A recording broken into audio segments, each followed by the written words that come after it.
सर्वसामान्य तरुणावर आहे। या तरुणाचा स्वाभिमान जोपर्यंत जिवंत आहे तोपर्यंत माझं संविधान सुरक्षित आहे।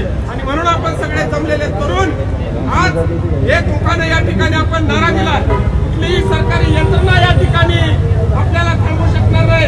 उभे राहिलेल्या सगळे पोलीस बांधव अधिकाऱ्यांना माझी विनंती आहे, साहेब तुमच्या खांद्यावर लागलेले स्टार देखील आमच्या सर्वसामान्यांच्या घामातून तयार झालेले आहेत। त्यामुळे कमरेवर लावलेली पिस्तुलच उघडायची असेल तर या माजलेल्या सरकार विरुद्ध उभं राहा। कारण या संविधानानं तुम्हाला खाकी वर्दी दिलेला आहे। तुम्हाला मिळालेला पगार या सर्वसामान्य विद्यार्थ्यांच्या, कष्टकऱ्यांच्या, घाम गाळणाऱ्यांच्या प्रत्येकाच्या टॅक्स मधून आलेला पगार आहे। आणि म्हणून आमची ही कैफियत या सरकार दरबारी मांडण्यासाठी आम्ही सगळे जमलेलो।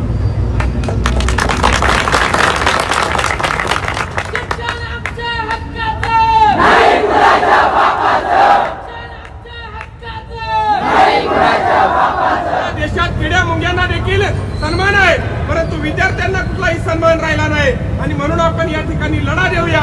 आलेला पाऊस आपला हा लढा थांबवू शकणार नाही।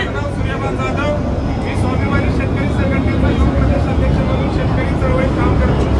आमचे मित्र विशालजी कोटींना या ठिकाणी आपल्या चळवळीमध्ये आदिवासी बांधवांच्या हक्कासाठी लढत असताना मला कळालं की आज फार मोठं आंदोलन या ठिकाणी उभं राहिले।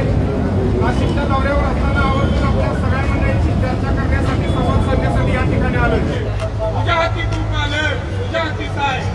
आदिवासी समाजाचा